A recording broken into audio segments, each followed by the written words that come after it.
But I want to keep going. I'm loving that. Well, hello and welcome. Today we have not one, but actually two sailing legends on our channel. First of all, Nigel, who you guys should all know by now. Hi, Nigel. Oh, Jan. And then we have LIN PARDEY, who most of you probably know as well. So welcome, LIN. Thank you. Thank you. With three different time zones, it was actually not easy to find a time that works for New Zealand, Maine, and Barcelona, but in the end we managed. Today we'll actually chatting about a variety of topics such as working from the boat tech, or the lack thereof, and of course some sailing adventures. And I'm very excited to get the chance to have a chat with you, Lynn, because without the inspiration from you and Larry's book and your philosophy of go small, go simple, go now, I would probably be still working in an office and saving money to finally buy the perfect boat. So thanks for those books. And actually, three of your books were on board when I left Hamburg in 2019 on my 55-year-old Lorraine 32. And Nigel, your boat owner's manual, was also on board. That was way before I knew any of you. So I'm really excited to have the chat with you guys now. And I would say let's get started with our little interview, because you have both been living a nomadic lifestyle, working from your boats way before this was like a common thing. I mean, it's still not very common, but nowadays this term of digital nomads and people working from their boats. And of course, when you started, there was no digital. Still, I think it would not be wrong to, especially you, Lynn, to call you an early influencer. Way, way before there was Instagram or YouTube, but with your books, you definitely influenced a lot of people. And you have both been writing books while you were living on your boat. So how did this work out for you? What were the challenges and how did it interfere with your work-sail balance? Well, for me, it was just a wonderful addition to my sailing life. We had the good fortune when Larry and I set out on a very modest budget, although not so modest that we didn't go out for dinner when we wanted occasionally. But we were delivering boats and repairing people's boats. Larry's skills were spectacular, and he taught me to back him up. So the writing was at first just icing on the cake, so to speak. I started writing just because I got angry at an editor's comments, and when I wrote a nasty letter, he wrote back and said, "Prove it." So I did. So writing just snuck into my life. We had already been cruising for 3 years with a plan, and that was we would work and earn money for 3 months each year and cruise the rest. And during that 3 months, we tried to also do any refit the boat required. And our whole philosophy was that if we didn't have enough money to go for the year, we either worked harder when we were working for money or we spent less. So right from the beginning, that was our goal, because we said, we want to get out there. And so when the writing kicked in, although there were many times when I wrote on night watches and wrote on, when we had a storm-bound day, we put the writing aside and did our main writing during that 3-month work period. At first, Larry worked repairing boats while I wrote. And later, Larry started writing too, and then video. But we tried to separate the two into mostly distinct work periods. Just sure enjoy the boat. And of course, you're filming, you see something to photograph, you're having a great time. But we didn't try to do it on this instantaneous method that I think is terribly hard to keep up. Because we didn't have internet, nobody expected to know where we were immediately. But we also were able to reflect back on what we'd done and have quite a nice perspective when we finally sat down to write about something.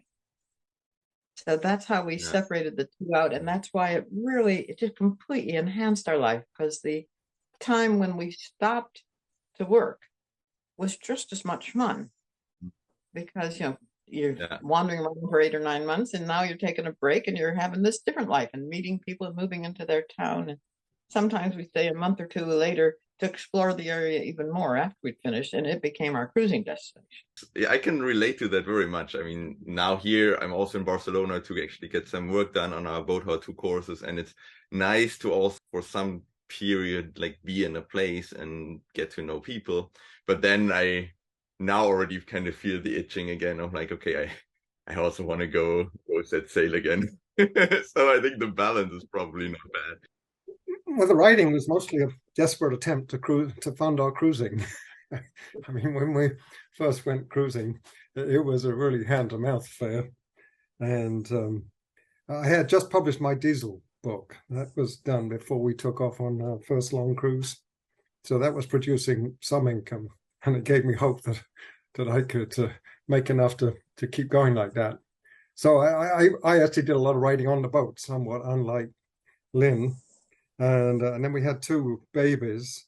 So it used to drive Terry nuts because I have this ability when I'm focused on something that I can just blot out the entire world, and I'm not even aware it's there. And the two babies would be crawling around and screaming, and I'd be totally unaware that any of this was going on in our 39-foot boat and trying to write something. And so Terry would get a little frustrated with this. But and then also, we obviously had a somewhat more systems-oriented boat than LIN, although the first boat was not a whole lot more. You know, we had an engine and some basic electrical systems. But I recognized very early on that the market needed this kind of technical knowledge. So then I put in several years of pretty hard work accumulating that knowledge. You know, I'm not. I've done many of these things, but much of the knowledge that I'm providing for other people, I've collected over the years from the gurus of the time, and then I've processed it and fed it back to the public.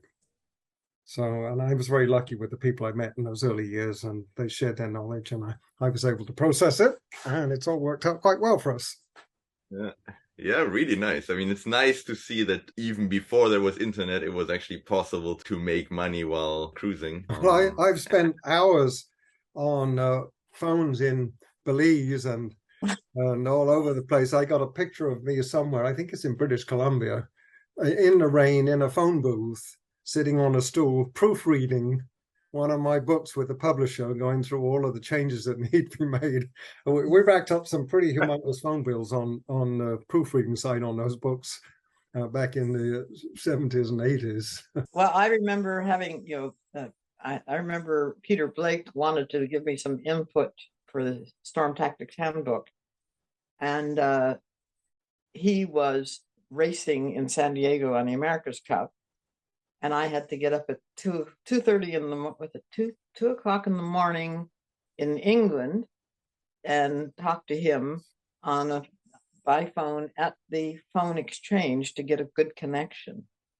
So yes, it was not quite so easy, but the wonderful thing I think Nigel and I both found is that people were so eager to share their knowledge that someone as important as Peter Blake would take the time out.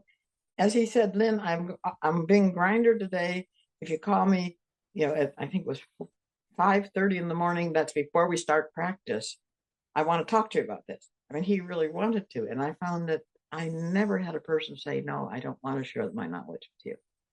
I used to do the same. We'd pull into an anchorage and get settled, and I'd get in the dinghy and go around the anchorage and ask people about all the problems they've had. Well, then I could learn about the system's issues and get all this first-hand information. Of course, it also got me into a lot of unpaid work. So after a while, I got a little more cautious about how many questions I asked. But it was a great way to collect knowledge, and people were always willing to share. It's funny, actually, as I got better known, people got a little bit more, I don't know if you found this, Lynn, they tended not to come visit the boat because they felt like they might be intruding. But in those early days, there was much more of a community feeling in these anchorages that we'd go in, and also mostly low-budget cruisers all living much the same lifestyle. So it was a shared experience. Well, I would say that when we start up, just like you, to see another yacht in an anchorage when you arrive somewhere, it was exciting. Oh my God, there's someone who understands the same, has been through some of the same experiences. Isn't this going to be fun? And it usually was. Yeah, nowadays, I mean, it depends. I'm always excited when I meet some young people on boats because, of course, now in the anchorages, you mostly have like charter fleets, some older people on very big boats. But then I'm always excited when I see like a small boat pulling in. Oh, wait, let's be a little careful, Jan, with the definition of older people. But you know what is wonderful is if you go a little bit, it's really wonderful that we found, we went up to Vanuatu just before COVID. We were up there, and there was still empty anchorages. And when another yacht sailed in, because they were slightly off the beaten track, every time that we saw another yacht, people were really interested in getting together, and they were the smaller boats. It was funny that in the more isolated anchorages, that's who we saw most often. People on boats 35 feet, 32 feet. Yeah, I think if I remember correctly, in one of your books, you made some statistics on like the people that actually cruise for multiple years, and you can see that most of them have actually rather small boats because, of course, it's much easier to have way more time to actually sail and less maintenance and less costs than if you have like a 60-foot boat or something like that. Yeah, that's true. That's true. But that actually brings us to the next point because, Lynn, I mean, you've always promoted like a very simple lifestyle on boats, extremely simple actually. With your husband, Larry, you circumnavigated twice, I think, and both times on very small wooden boats that you built yourself and that actually did not even have an engine, which is, I mean, today, I think it's even more unimaginable than back then.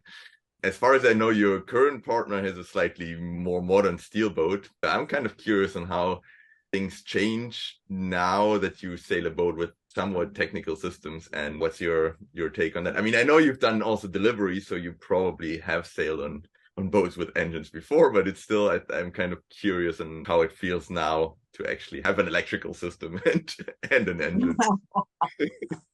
Well, look, the sailing on the simple boat, David, my partner, and I have been talking about the differences between us and our view on sailing. You've got to remember that Larry and I probably didn't go cruising to go cruising. We went cruising to go sailing. He was a professional racing sailor. He loved sailing. He loved racing too. He instilled that in me. And so to us, not having the systems, we didn't even notice it in particular because we were just having such a great time on a boat that was set up to be a real sailing machine. And at first we set off without the engine to save money. We built the boat. It was a joy to build it. And we cut the trees to build the second boat. I mean, that's how crazy we were. But the first boat, you say, was smallest, 5 tons, 24 feet on deck. We really didn't realize we could take off for, quote, forever. But we knew that the boat was finished, didn't have the engine. We had the money in the bank to buy the engine. We did some calculations and realized we had the money in the bank that was enough to go for a year or buy an engine. Well, let's go for the year and then we'll come back and buy an engine after we've had some fun and know what we want exactly. And well, it just was so much fun being without it. And it's such a challenge, and introduced us to interesting people. The local fishermen felt sorry for us. You know, they saw a little tiny boat, no engine, and they had an outboard motor. I mean, they thought they were richer than us. They took us into their lives. And but whatever, it was a lot of fun. It was a challenge. And I think the fact that we didn't have an engine is what kept me cruising and enjoying cruising as much as I did, because there was always something new to learn. I've got the kind of mind that likes to learn things. It was challenging. It became an adventure. Larry said, it's real easy, Lynn. It was just cheap thrills. You know, often not pretty edgy at times. And especially when we started being more adventuresome. Try short tacking up the rod de Brest up to Châtelaine. Mm-hmm. We did it. I've been on that coastline, yes. Yeah, me too. That's some also with all the current going on Yeah. there. I mean, It was yeah. interesting. So basically, the only thing that I worried about is if we met new people and they said, ah, yes, but since you don't have an engine, you can't go to. And that immediately became Larry's goal. Whatever they said you couldn't do, we had to try doing it. Sometimes it took real planning. But Mm. now you'd say, what about this new boat? I met David when I was 72. Although I'd been sailing, only had a few years off of cruising when Larry deteriorated too badly to be able to cruise. I missed cruising a lot. I miss going places on boats. I love being on a boat. And being on board David's boat, very different. It's more of an expedition machine. He took it up all the rivers of Europe. He circumnavigated on it as a single person, although he said he didn't truly single-hand in that he always found young backpackers to crew across oceans with him or friends. He had a wonderful time, 12 years or 11 years. And then he met me, sailed in here. And so I didn't choose this boat at all, although, and it's very different, like you say, but relatively simple compared to what people are saying is the necessities today. It has a lovely, good engine. When he bought the boat, it was it was almost 20 years old at the time. And he said the first thing he did is looked at the old engine and said, look, I'm not a mechanic. I don't want to learn to be a mechanic. He bought and put a new engine in. That was his main change to the boat. It has the most wonderful thing in the world, a electric anchor windlass, which has a good hand backup. It does have a good hand backup on it. And I practiced using it without the electronics, and I can get, it's got about 9-to-1 power by hand. So you got the backup. I like that. It has radar. David was 5 years in the Merchant Marine as an officer, when he was a youngster. And I don't think he would go offshore without that. And I've learned to appreciate it for tracking squalls. I do like to track squall movement. Do I love the sailing on this boat? I don't think now I'm 78. I don't think I could continue voyaging in the same way if I didn't have some of these backups. True. The engine lets us get in and out of places that be quite, challenge my physical abilities. And boy, I want to keep going. I'm loving that. But I do find the concern about the fact that we are not mechanics, neither of us. David, as he's an environmental lawyer and World Heritage Law specialist, and he says, I'm a very skilled pencil pusher. I'm not a mechanic and I'm not an electrician. And having to hire other people and find them when something goes wrong, it's not my favorite thing. I wish I knew more myself. But thank God David agrees. We have a kettle on the stove to heat the water for our shower, and we have a measured tank, so we know exactly how much hot water to add to get a perfect shower. Nice. No desire for a water maker. We carry about 140 gallons of water. I don't see why anyone needs any more than that in particular. But then I am used to controlling the water. But so I like the fact that it's somewhat simple. I do think that chart plotter's lovely. I miss the actual physicality of navigating. Yeah. And I'm not a communications person.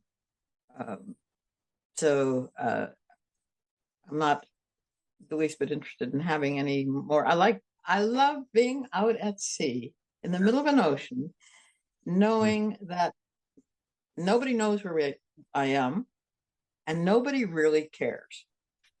It's a nice feeling of being just in the moment, as they now say. So I have, mixed emotion. I like the boat I'm on. And the one thing that's funny that I do particularly like about it, is we've been doing up the interior, as David says, making it more ours than just his. But it isn't the magnificent varnished wood that I cut the trees myself, help cut the trees down, that we tried, because Taliesin and Seraphim were both our calling cards. The 29-footer always looked beautiful.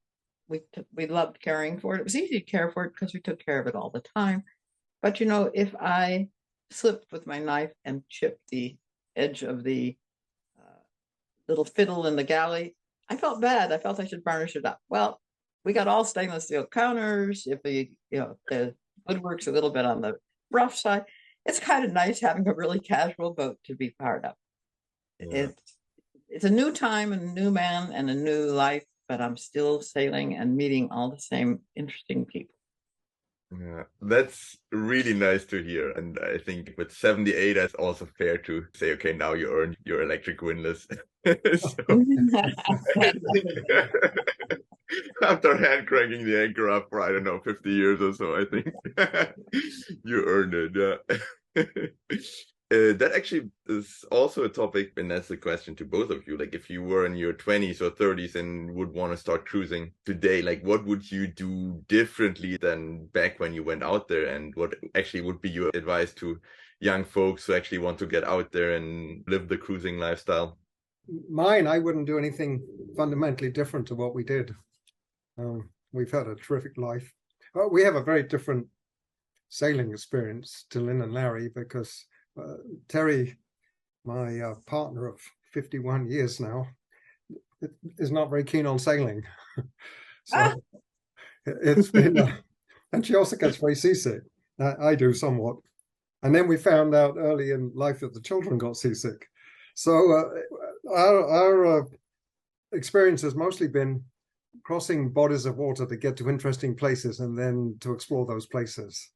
So we get a crew for the passages, and then we basically gung-ho from one beautiful anchorage to another and explore ashore and enjoy the places we go to. But there's one part that I totally agree with Lynn. We've never had any communication capability on the boat other than the VHF radio. And I really like it when we get 20 miles from shore and nobody can get a hold of us and we can't get a hold of anybody else. And it's like it flips a switch in my mind that all the shoreside stuff just disappears. And it can be gone for 2 and 3 months. And then when we start getting close to home again, about a week out, I find that switch flips back on, and I'm thinking about all that stuff associated with being in a house and being on shore and living on shore again. But in between, there's just a total mental break. Even though we're coast hopping, we're away from home, we're on the boat, it's our home for all that time, and we're just in a different style and a different mental state. And I find that happens every time we get on the boat and take off on a 3 or 4 month cruise down some coastline, which is wonderful. Yeah, I think it's getting rare these days to be disconnected. I mean, I have it like whenever we do like a longer trip, I'm crossing like overnight or something, but it's true that I think in my generation, people are so used to social media and things like that. And I kind of got dragged into that a little bit, but now I'm actually starting to say, okay, I don't want to do that. Like Instagram, I put it off my phone. It's like really not something I want to have to do. Like I just like to be more in the moment. And I think it's something that today's technology is like really trying to drag you into always be online. No, I don't do any social media. I don't have a Facebook account or Instagram or any of that stuff. If people text me, I tell them to call me to let me know, because I'll frequently go weeks without checking my text messages. The same with the phone messages. If you're going to leave me a phone message, you better call me and get me and let me know. Because I've on occasion, I've gone 6 weeks and then realized I haven't checked my phone messages for 6 weeks. So I try to disconnect myself as much as I can from that sort of day-to-day world. And Jan, that's your role in this business, is to stay in touch. True. Well, I see that coming up soon. There will be Starlink. I mean, then I can be in a beautiful atoll, but still like recording videos. So I think I should take some of Lynn's advice. Do your work in batches and then take off for sailing season. Well, interestingly, I read the average human being has never been more than 300 meters away from another human being, except maybe once or twice a year if they go for a hike in a mountain. Yeah. We are highly social animals, and I understand the average person's desire to be part of, be in contact. So it isn't natural to want to be completely cut off.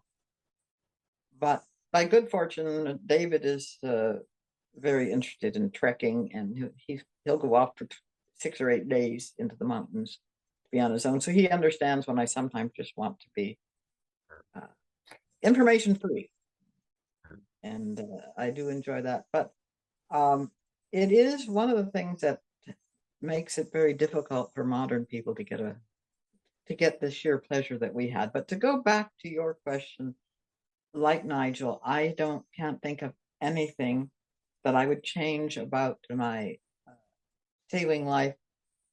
What has been wonderful is we, unlike modern YouTube people, and we didn't look to be known by everyone. We just sort of gradually built. It wasn't a quick thing that all of a sudden everybody was reading Lynn and Larry PARDEY.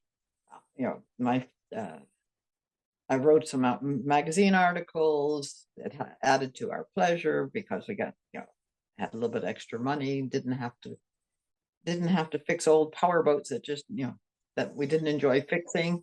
We could choose to fix some classic boats and upgrade beautiful classics. We didn't have to deliver any boat that someone needed delivered. We could say, no, don't feel like delivering that one. I don't want to go, I don't like the boat that much.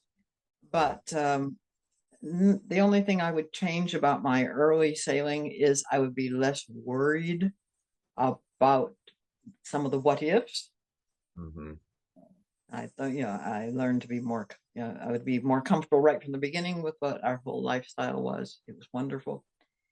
What if we run out of money, or like what if our boat gets smashed in a storm, or what kind of worries were you talking about? Fortunately, I didn't worry much about storms. Larry had already crossed a couple oceans by the time I met him. He'd helped deliver boats. What's fun, by the way, this isn't meant as a plug, but when I first met Larry, he'd just come back from filmmaking, a big filmmaking charter on an 85-foot schooner. And a young friend of ours has made a wonderful tribute video of Larry. And he dug up footage of the old schooner that Larry sailed on, and they made a television series called The Wackiest Ship in the Army.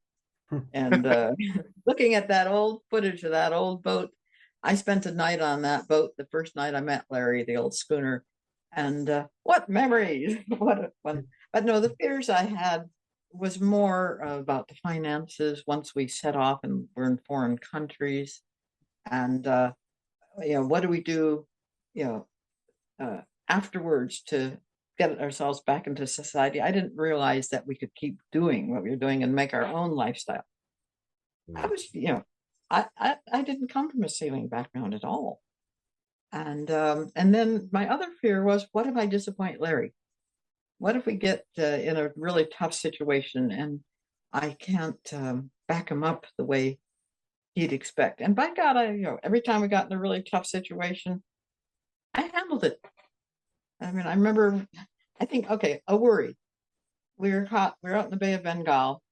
We were very careful about leaving Sri Lanka at the appropriate time and heading south towards the equator, because even though they can have cyclones different times, unexpected ones in that area, there'd almost never been a cyclone cross the equator. And so we headed south. By God, things went wrong. Realized that there was a cyclone that appeared to be coming toward us. We were 3 days out, and the big heavy swell, and then the sky started getting horrible. And I sat there and I worried myself sick for 3 days. And when the cyclone hit, so happened I was on watch when the first squall line came through, and I got hit by 75, 80 knots of wind. I just did what we've been practicing doing, what Larry and I discussed time and again. Got the boat ready to, I got it hove to, I got it settled down. Larry all of a sudden appeared next to me. I realized he'd been woken right away. He helped me get everything finished up. He says, "Lynn, you're shivering, get down below." All I was wearing was a foul weather jacket, no clothes underneath it, because that's all I grabbed. I tend to sail in the nude. And I went down below, and he came in a few minutes later, and the boat was riding really well. And the wind was howling, and he started to laugh. And I said, "What's so funny?" He says, "Look at your body." And he shone a flashlight on my legs, and they were all polka dotted. I hadn't realized there were hailstones hitting me as I was lashing down the staysail. With the staysail on the fort, we had to lash it down, and I was doing that. But all this time, I spent 3 days worrying for nothing. When it's time to do something, we've been practicing. We know what we're doing. We got a good boat. So that's the kind of thing I wish I had been smarter earlier and realized that I'm going to handle it. I've practiced. Yeah, that's some really good advice. I mean, I actually have a similar thing. I tend to worry more in advance, and then things turn out normally better than expected. But it's also something, this worrying early probably also makes it you're prepared, and at least you don't end up in a storm unprepared and not knowing what to do. I mean, I named my boat Ahora, which is Spanish for now, because I kind of wanted to be more in the moment. And I still, like, every time I go out there, I'm constantly thinking, okay, what could go wrong next? So I'm hardly relaxed whenever I'm sailing, but it's part of the fun, I think, make it challenging. And I think it's also something that prevents you from stupid things to happen. Like, if you think beforehand what could go wrong, then most of the time things don't go wrong. Whereas I know a lot of people who are really in the moment and kind of sailing hippies, but then typically that's the ones where shit hits the fan and like all kinds of bad things happen to them because they just don't think about it beforehand. Well, let me just say that I have people that have spent years preparing the boat and they never go sailing. That's then the other extreme, yes. Right. And at some point, you've just got to cast off and go. And it's not until you do that that you're going to learn many of these skills that you need. And there's only so much preparation you can do on shore. We used to go sailing for a decade. We went sailing for 6 months outside hurricane season because we were in Louisiana and sailing around the Caribbean. And then we'd go on shore during hurricane season. But we would go sailing because we couldn't afford to stay on shore and on the boat. I mean, we literally, we would go, I get a royalty check in September. They come twice a year still. And it would be gone by October, November, when hurricane season is ending, and the next one didn't arrive till March. And on the boat, we never go on marinas. We could live for literally $200 or $300 a month in those days, and eke out what we had until the next royalty check came in. And so we actually couldn't afford to go back on shore until after the March royalty check came in, and so we'd keep sailing until June, and then we lay the boat up during hurricane season and go ashore somewhere. Yeah, but it's true. I think like owning a boat as a hobby, I think is one of the most expensive things you can do. But I think if you use it to live aboard, like even here in Barcelona, the harbor is in the middle of the city for 400 euros a month, which is of course not really cheap. But if you compare that to a room, you pay at least 500 for a room without a window in some shared flat. In the summer, it's completely free. I mean, I anchor all the time. I never go in marinas. If you do it right, it's actually a very, very affordable lifestyle. And you guys obviously did it right from the beginning. Yeah, it's become more expensive in ways. Well, first, as I was mentioning to you, it's harder to go cruising now than ever before because there's so much equipment being offered, so many options, and so much pressure on people to get the bigger boat. I mean, a 40-foot boat was considered a darn big boat. And when Larry and I started cruising, I'd say Nigel would agree, a 40-foot boat was a big boat. And now people are saying, oh, 50 foot is, you need at least 50 feet to be comfortable. Well, to me, my boat was a magic carpet. Comfort was having money in the bank. and having the very best of equipment, but the best of equipment is really limited. And it's 90% of what I see on people's buy list now didn't exist off the shelf. You had to build something, some of them that you might build, but it's so much, there's so much equipment now being offered, and then you have to maintain it, and that does really raise the cost. And then you have to have insurance to go into any marina, and there's times when going into marina matters. It is a bit harder now than it was when we were first setting up. Yeah, although I still met people who were sailing on a boat that they bought for 2,000 euros and they live off 200 a month at anchor. I mean, that's like the extreme, of course. And then you have right next to them a boat that costs like 2 million. And so it's really, I think what's interesting about sailing is that you really have people from very different backgrounds just anchoring right next to each other, and in the best of situation kind of still being friends with each other. Although at least for me, I feel like whenever I see somebody on a small boat, it looks like some young low budget sailor in an anchorage, it's much easier for me to, hey, I'm gonna row my dinghy over and invite them for a beer than if I find like a big fancy catamaran coming. I think there is some sort of a maybe social gap there that's still present, but still interesting, I think, to see that people spend their time in the same space. One thing we learned in the Virgin Islands was to hang out in the anchorages where the charterers would stay the night before they went back at the end of the charter, Friday night, because they invariably ordered too many groceries, and then we'd get a nice supply of free groceries and sometimes a bottle of wine or two before they took the boat back to the dock. Well, that or people with refrigeration. There was, I don't know how many times somebody's refrigeration broke down and they said, can you have some meat because the freezer's gone and we're just going to throw it away. I mean, we had whole sides of sirloin come our way. But, look, I would say that it is absolutely wonderful the way that almost anyone who's on a sailboat, whatever size, you have things in common with them. And we have friends with our 70-footers who sail in here to visit us. And we have friends in there. Annie Hill was just here. She has a little 26-foot junk rig boat. It's her 5th boat that she sailed extensively, and she built it herself. All different ranges. You know, you do have things in common. But one thing I will say, it was a lot easier to meet other cruisers in the days before inflatable dinghies and outboards. Because we used to go, we've always had a rowing boat, and interestingly, David chose an inflatable that rows really well. That's really worth looking at some of the nice things about what he's done with his inflatable. But we used to sail our little dinghy, and when we went sailing through anchorages in our little dinghy, we'd chat with people along the way because it's not much noise, and you can just stop and have a chat. And it was so much easier to meet people. And the fun thing is, of course, if they had kids on board, they say, oh, we'd love to sail on your little boat. And we ended up teaching dozens of other cruising kids how to sail in our little Cheeky is the name of our little dinghy. So the outboard motor does make it harder to just meet up with people because you can't talk back and forth. We have one of those Torpedo electric outboards, LIN.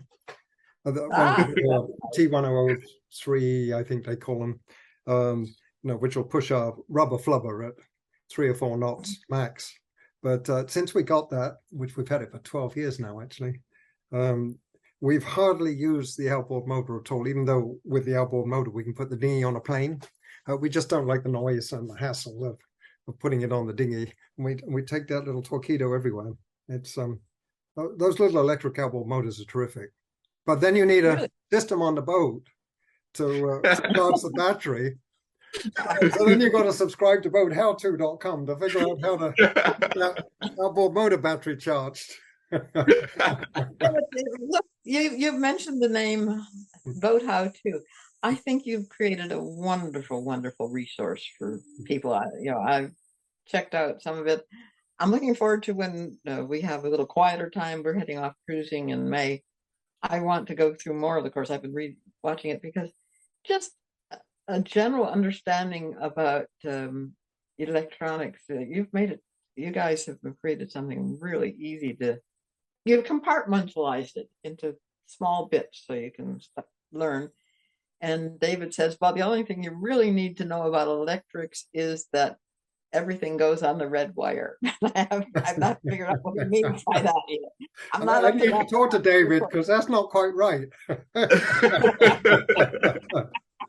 We'll do a private lesson Yes, for him. whatever goes on the red wire has got to get back somewhere.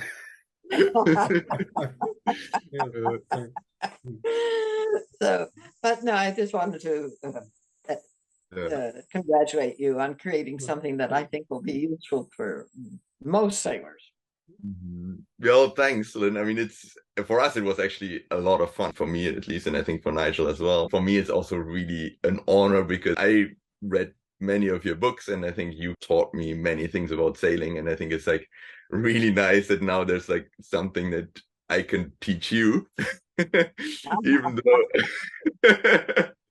for us it's been like really, I mean, we do that for 2 years now, something like that, and it's been really wonderful time meeting Nigel, meeting you through Nigel. I think it's really, yeah, for me, I think the best thing that could happen, and I can do it from my boat while I'm cruising. So I think this is really terrific. And it's something I've wanted to do for at least a decade, but I've never had the computer skills and the video skills to make it happen. So it's been for me a terrific relationship to find somebody that can put all of this stuff online and make this work. So it's great. Yeah, no, it's really nice. Later we're going to talk about the project that you've been working on, because I mean you're also in the online course business now. But and talk about that a little later, because I think for now, yeah, let's maybe go back to the topics of boats. You mentioned like already a couple of things, but what's your like, and that goes to both of you guys, what would be your perfect boat if you had to choose and money would not be an issue? What kind of boat would you choose for yourselves? There's horses for courses, they always jokingly say. I always say the perfect boat is the one you have now and that's paid for and ready to go. And that's Sahula. Sahula has some very nice features about her. She's so completely different. So the problem is, what do you want to do with that boat? With Taliesin and Seraphin, it was, we wanted to be able to sail well. We wanted to be able to play with the boat, not just voyage with it. So we wanted a boat that really went well in light winds so that we could do some racing. And being a wooden boat, it meant that we could be part of, I think in a way, wooden boat festivals were very new. We were part of the very first big wooden boat festival in Port Townsend. It became an excuse to go to interesting places and get involved with a bunch of other people who had classic, beautiful wooden boats. So she served a wonderful purpose. But if I was going to go cruising now on my own, and I was planning to, when I met David, I was already looking at boats. I wanted a 26 to 28 foot little cruiser that would be easy for me to handle. And that means, so I always think that whatever boat, I tell people to this day, whatever boat you're looking at, look 4 to 5 feet shorter, because then you can put that money in the bank and enjoy it more. But also you can have the very best equipment. You never have to think twice about buying the best that the boat can have, the best anchor, the best sails. So I don't think it's a question that you can ever answer easily, because you then have to add into the question, what is available? Yeah. And right now it's becoming really hard to get good 35, 32 to 36 footers, because there haven't been many of them built over the last 20 years. And people have snagged the best of the really good ones that are out there, or they're in rough condition. So, it's such a broad question. I can't give you a good answer, but what would I choose right now if something happened to David? I'd look at some of the beautiful little New Zealand Iraqi Gulf cruisers that really can go off to the local islands, because I couldn't imagine going around the world again on my own, but I could imagine sailing up to the islands and getting a friend to make the passage up there and gunk holing. But I'd go to the 26 to 28 feet, because I can imagine shoving it off a dock when it's blowing 30 knots if I needed to. I couldn't imagine. So I can't hold her off the dock. She's a Van der Stat 36 that actually was redesigned by Van der Stat to have a lazarette. She's 40 feet long, and she's got some windage. I couldn't push her off the dock, not all 10 tons of her. It's according to, it's too broad a question for me to give you any specific answer. Yeah. What's your take, Nigel? Well, we're on our fourth offshore boat, and each one has embodied all the lessons that we learned in the previous one. And I have actually almost no changes that I would make to this boat. If I were to look for another boat, it would be this boat again. The one big difference we would make, which is a function of age, is the fact that we've got slab reefing in a minute. We have a fully battened main, and it's hard work putting it to bed. And especially I have 2 slip discs and occasional back issues, and I got 2 knees that are getting a little wacky, and next week I'm having an injection in one of them.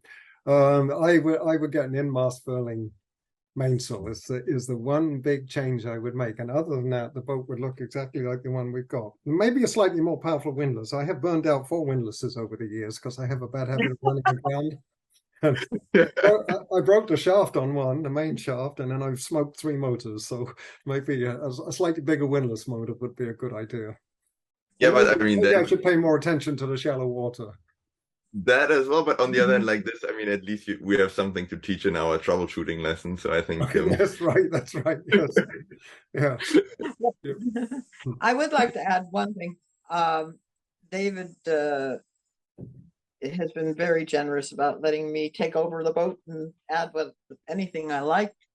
And one of the things that we added was I don't know what the exact name we call it, but a mast insert to create a slippery track. Tides Marine, I think. Tides Marine, yes. Yeah. Tides Marine. Well, when I was first with David, he has battens in the sail. I hate battens in sails.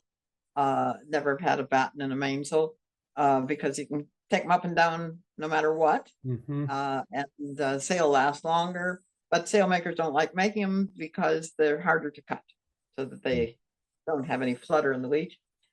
But he had fully battened mainsail, and it meant you had to head into the wind and keep her in the wind carefully. Well, actually, that's not true, Lynn. We have fully battened mainsail, and we can reef it off the wind. It all depends on how it's set up.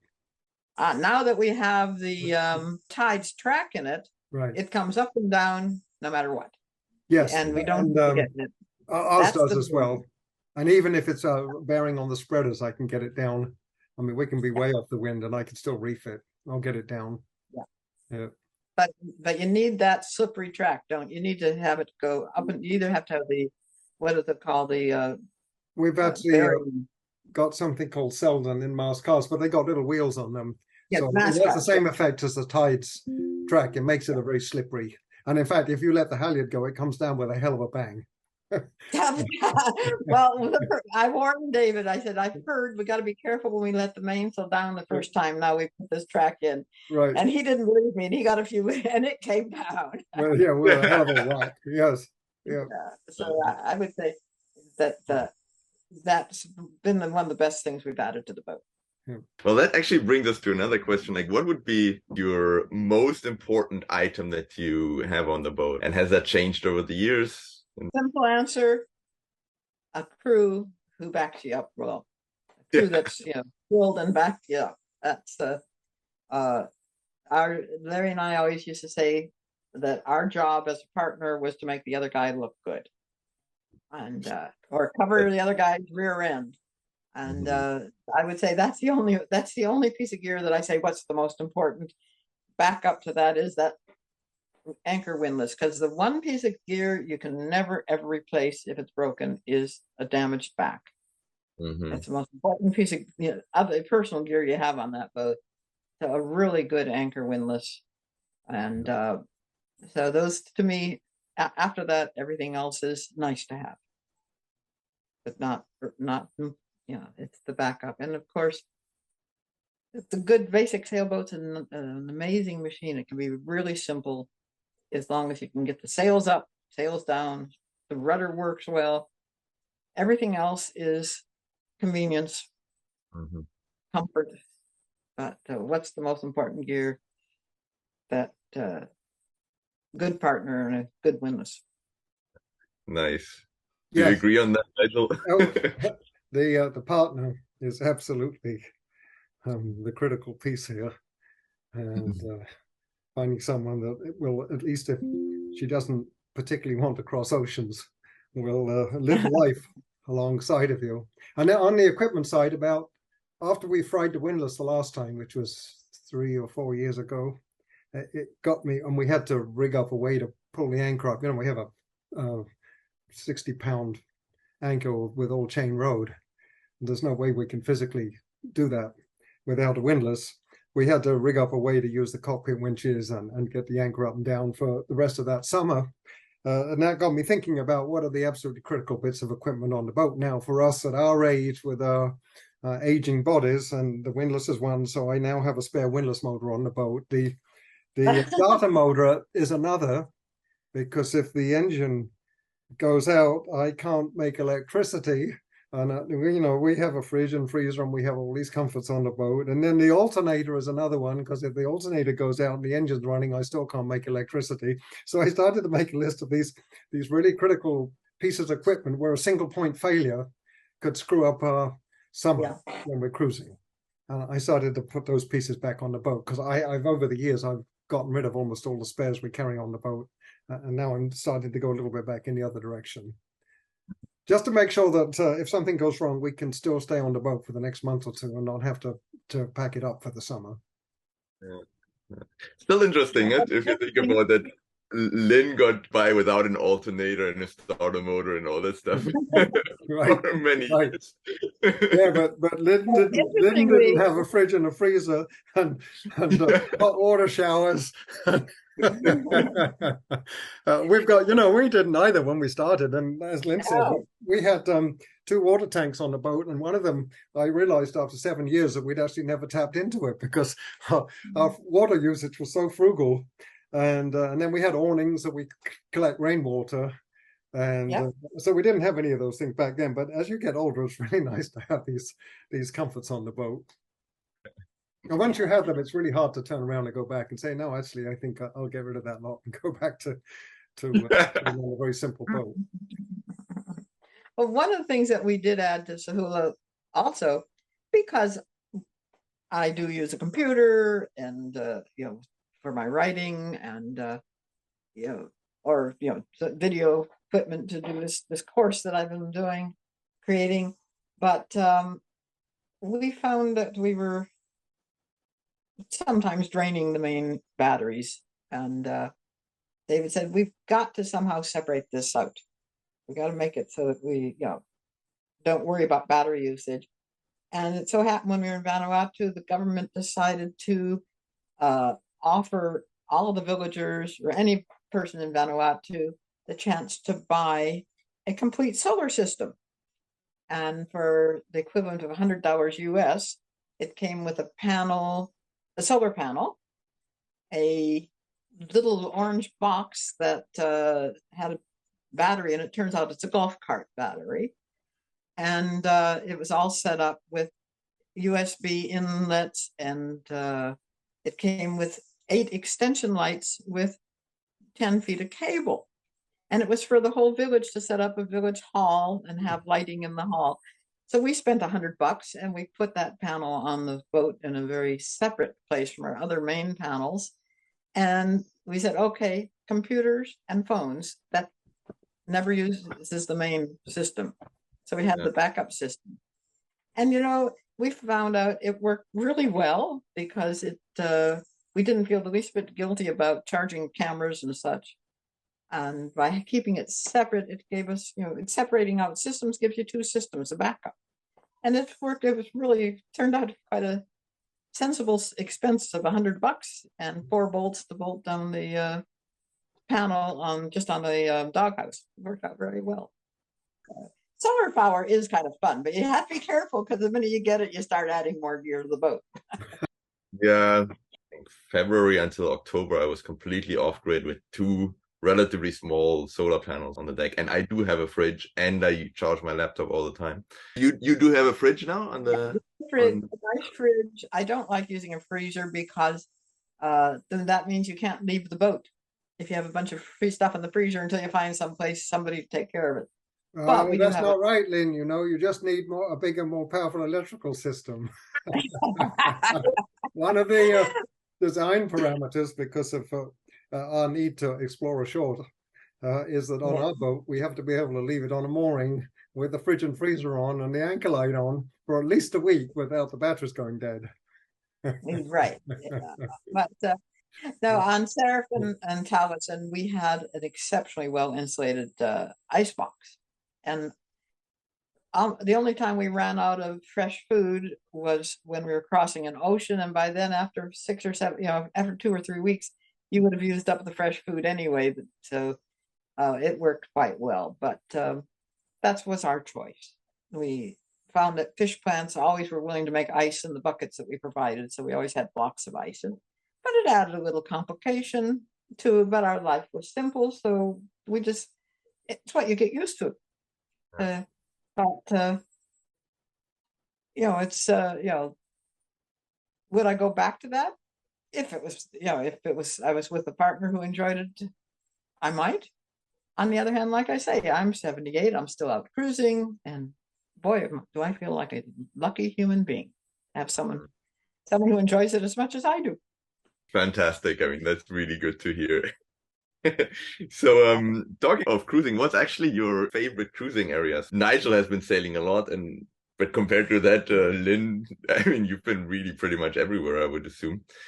I can't be everywhere. I have not been everywhere, but I've sure been a lot of wonderful places. And my favorite cruising ground tends to be where I meet really interesting people and where we slow down and spend time. And it's so hard to say. I sometimes say we're everywhere.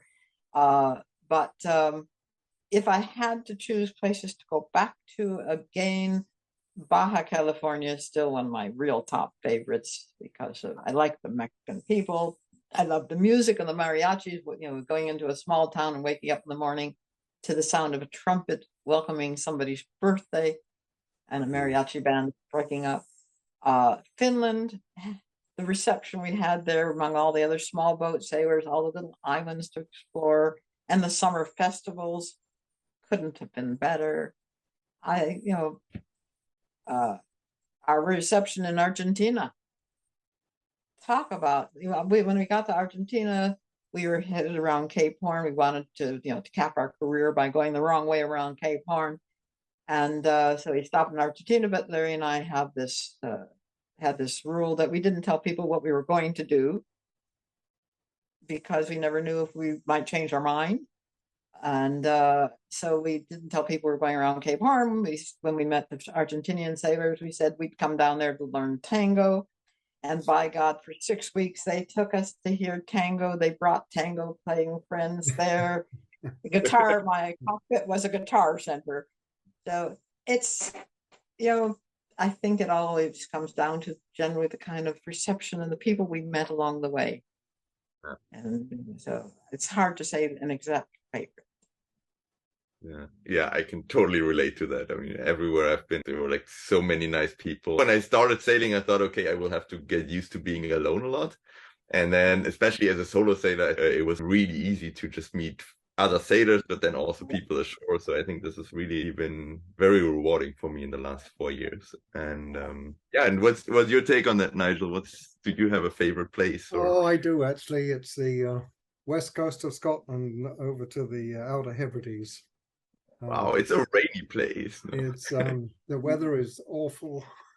We spent 3 summers up there, and we had an average of a gale a week.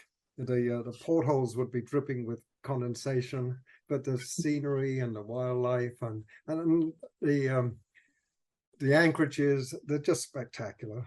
And then there's hardly anybody living in those areas, but there's always a pub within walking distance. It might be 2 or 3 miles. And then we happened to be there right before the last referendum on independence in Scotland.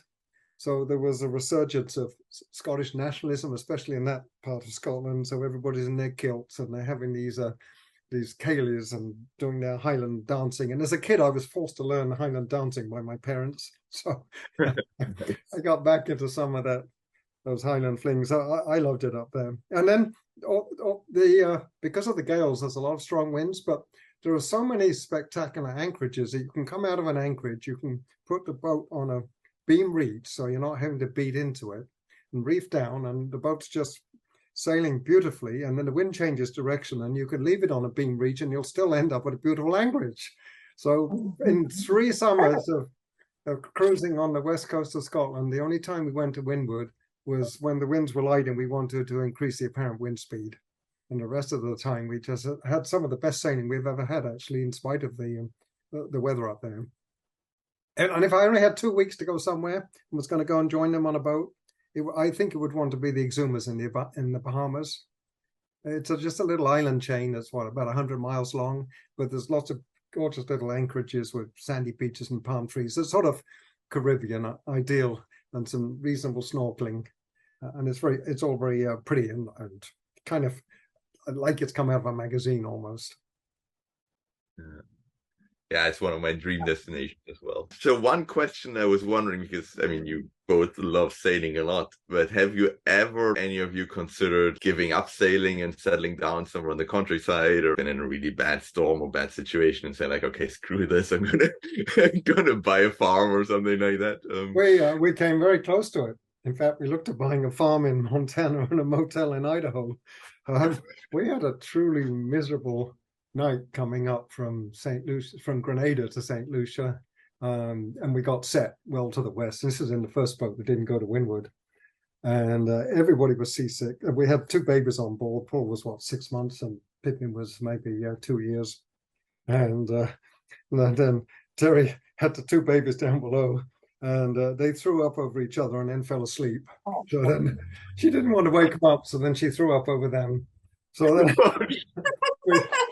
we fished. This is like 2 o'clock in the morning. We fished them out in the cockpit, and we had on that boat a homemade trim tab wind vane that operated a trim tab on the back of the rudder, and we had a big tiller on that boat. And as it operated, the tiller would swing across the boat because the trim tab was steering the boat.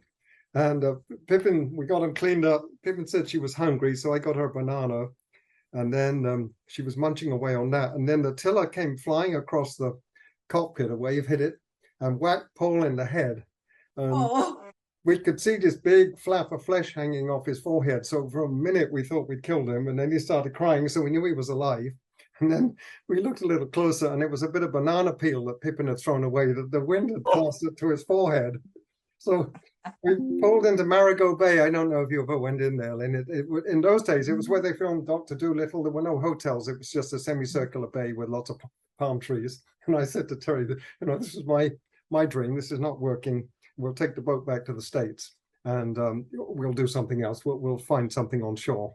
And so at that point, that moment, we were basically within 5 minutes of packing it in. And Terry's said, let's just give it one more try and see what happens.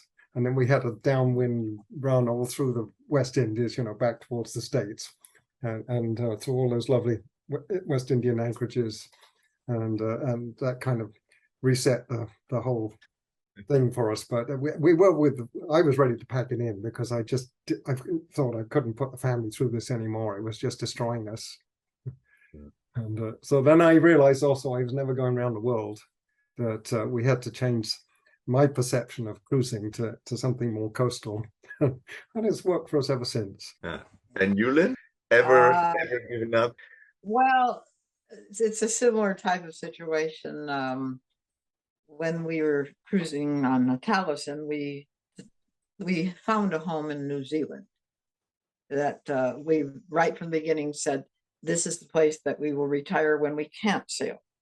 Not when we never said when we don't want to sail. And it was a wrecked property in a fabulous bay on an island, and it needed us. It was a catastrophe, but it had a registered boat yard, so our boat shop. So it meant that Larry could always earn extra.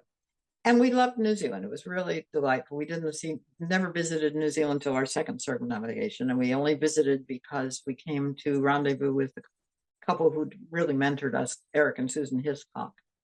And so we came here to meet them, and they told us about this island. We came here and fell in love. So we had a home base, but 2 years of fixing it up, and all of a sudden we felt like rushing over to Australia to rendezvous with some cruising friends. Oh, we'll just pop over to Australia. So we did. But then we had promised to meet a bunch of friends back here in New Zealand for Christmas. So we only had 7 months. And first time we were cruising with some kind of limit. That meant after sailing all the way up to Townsville on the Barrier Reef that we had to then beat back down the Barrier Reef and get to Mooloolaba or Brisbane area to come back across to New Zealand. And it was a real hard slog because the winds, the northerly winds didn't happen that year. So it was just really rough sailing. And then we got down to where we could go out into the open, get down around Fraser Island. The forecast wasn't good for several days. We finally get a break in the forecast. The forecaster says, you'll have, there's going to be a frontal system coming through in about 2 days, but you only need, you probably should have some good fresh northerlies to help you out. And this is in the days when I called the forecaster at Brisbane Airport because we didn't have all the weather. This was 1988, I think it was. And so we set sail, and the northerly winds didn't appear. Took us a day and a half to beat out past Fraser Island. And then I didn't like the look of the weather. So instead of heading south to Mooloolaba, I said to Larry, I'm not turning south yet. I want some more room between me and the land. And so it was my watch. So I headed offshore when the northerly finally filled in and made an extra 20 miles straight out to sea. And then an unforecast cyclonic depression ridged up against the ridge of high pressure. And we got caught in the squeeze zone. And we had 85 knots of wind for the next 2.5 days with the Barrier Reef only 60 miles to the north of us and the Australian current against the wind. To make a long story short, Larry said, Lynn, put your lee cloth up when you get into that bunk. I said, it's a leeward bunk. I hate the lee cloth, and I didn't. And we were riding to the parachute anchor. She was riding quite well, but the boat jerked in an unusual way, and I practiced flying in an enclosed space and cracked 3 ribs and put my teeth into the front of the ice chest and damaged the woodwork, which I think I was more upset about that. My teeth were fine. The woodwork wasn't. My ribs were not very good. To make a long story short, we lay hove to for another day and a half, and then Larry on his own short tacked the boat in 40 knots of wind to get into the coast to try to beat another front that had formed up. And to make a long story short, getting into Mooloolaba created probably one of the weirdest stories that I've ever had in my whole life. It's called, we were part of the capsize of a trimaran right in the entrance to Mooloolaba. And by the time we got in, I said to Larry, that's it. I just don't want to sail. I just do not need this. This is not what my life's about. And I've done all this wonderful voyaging, but I just want to get this boat back to New Zealand and settle down and run our little boatyard. And you'll have to get the boat back. I'm not sailing back across. And doctor's x-rays, no major problem, just rest. 2 weeks later, I said to her, come on, it's time to go sailing. Let's go. And I will say, had there been had the broken ribs been, if they'd had broken ribs instead of just, a crack, maybe I would have felt differently. It was that little fraction difference, I think. And later when I did have it, just recently when I had an accident and broke 8 ribs, I said, they'll heal. Let's go. And they did. I'm tougher now.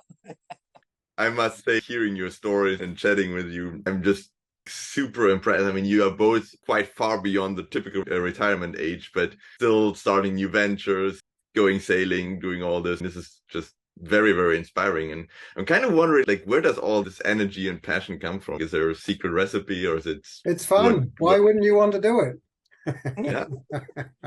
And I mean, I'd get bored to tears if I was just sitting at home, and so would Terry. I think that you just have a hunger for new experiences. And Lynn, it's interesting because your mentors in New Zealand, the Hiscocks, they were really seminal in getting me into cruising, because I grew up in the middle of England, well away from the water. But I happened to read a couple of their books, and again, that was largely what triggered it. And then they had the first round the world race, single-handed round the world race, the one that Robin Knox Johnson won. And that was headline news in England. And I would say the two things between them, the Hiscocks and that race, were what set the hook in me. Yeah.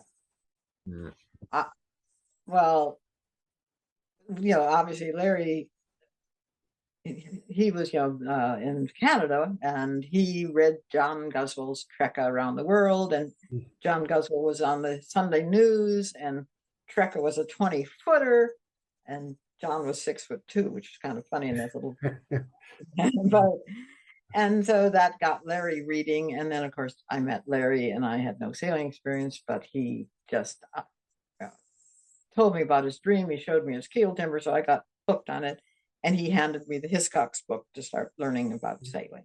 So yeah, they were amazing, wonderful people. But why do I keep doing it? Like Nigel said, it keeps me in touch with so many interesting people, especially young people. I've had the wonderful pleasure of sort of mentoring some young YouTubers, and I meet people who read my things, and it just keeps you alive and involved. Why quit? It's too much fun. Yeah, And I mean, also, I must acknowledge, I chose my parents very carefully. So thank you, parents, for the good genes that have let me do this. Yeah, but speaking of this YouTube thing, this is again one of the impressive things. You just launched an online program that's called Storytelling for Sailors, and I think it's fantastic that you just created something that's completely different from what you've done, or like from all the books, but now just started a new venture.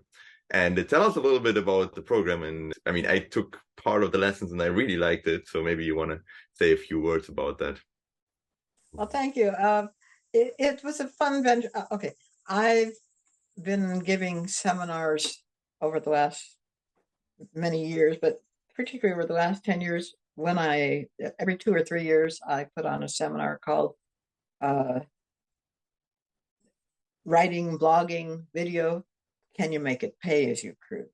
And I have wonderful attendees, and so many of them will later write to me and say, oh, I sold a story, or my YouTube, I've got so much fun with this blog, it's making me a bit of money. And then I've had other people write and say, I can't get there. How can why don't you just record it? And the idea of just recording all day talking just didn't sound like much fun. It would have made, I couldn't have really put my whole heart into focusing on the 20 people who were in my class. So because I've been working with Tori Salvia, who has a sailing channel, who's a video maker himself, I said, Tori, can we put something together that we put online? And I actually was influenced by your boat how-to. I thought, well, this is a really good idea, because then other people can look at it, and they can look at it at their own time and relook at it. And, they don't have to take notes. They can just watch the sections time and again. So decided to put together what's called storytelling for sailors, but storytelling being vlogging, video, all sorts of different things. And the best thing is, as I mentioned earlier, my friends were so willing to put their knowledge in. And so what started out as me presenting several hours of what I've learned, how I got involved, the pitfalls, making decisions like, do you accept sponsorship or do you avoid sponsorship? What are your obligations once you take sponsorship? How to work it into your life so it doesn't interfere with your cruising. I put that all down, and then I started asking various friends who had other knowledge to add to it. And 12 people were unbelievably generous. People like Paul and Cheryl Shard, who have been making wonderful sailing programs for television and for video for 20 years. They spent an hour being interviewed and discussing how people can work this into their life, the tricks, the equipment they use, the mistakes they've made. And we had Desiree and Jordan, who have Project Atticus. They have 300,000 followers. And they actually put together a video about how they learned to do a better job. I love what they say. They said, we had to learn that our videos suck. Now here's how we learned that. And so they show how they went. And so it became such a fun project for me. John Kreshmir talks about publishing books and why he likes working with a publisher, but why he might consider self-publishing. So I was able to get various people to put their input in. So it turned into 9.5 hours of, I think, very useful information. And for sheer fun, Patty Goodlander talks about why he likes what he calls entrepreneurial publishing. He doesn't like calling it self-publishing. He's a riot, but he gives really good information.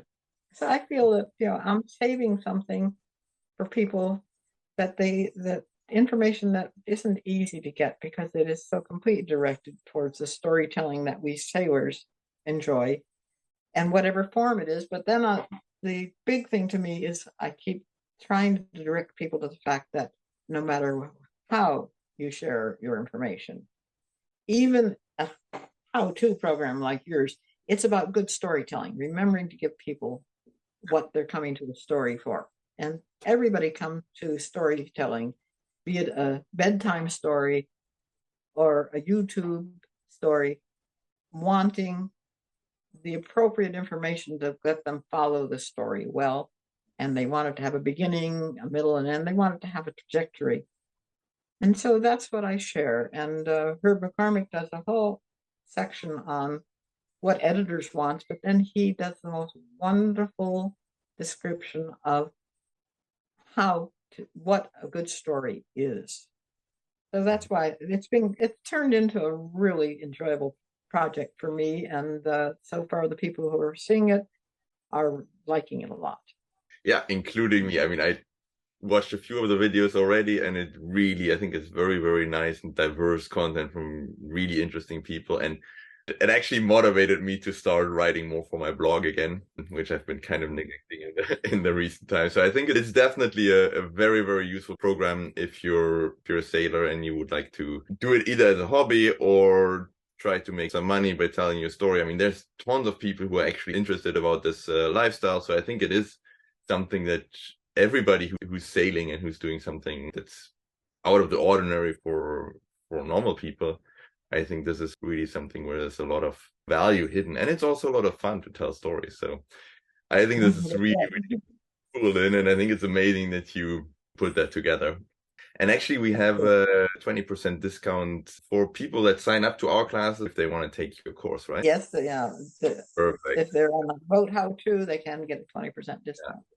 Wonderful. So if you sign up for our Boat Electrics 101 course, you will get a discount on Lynn's course. And I highly recommend it. I think it's really, really cool. Thank All you. right. So I think the tide is calling, right, Lynn? You have to to do yes, we have a boat. I have a boat to move in the boatyard.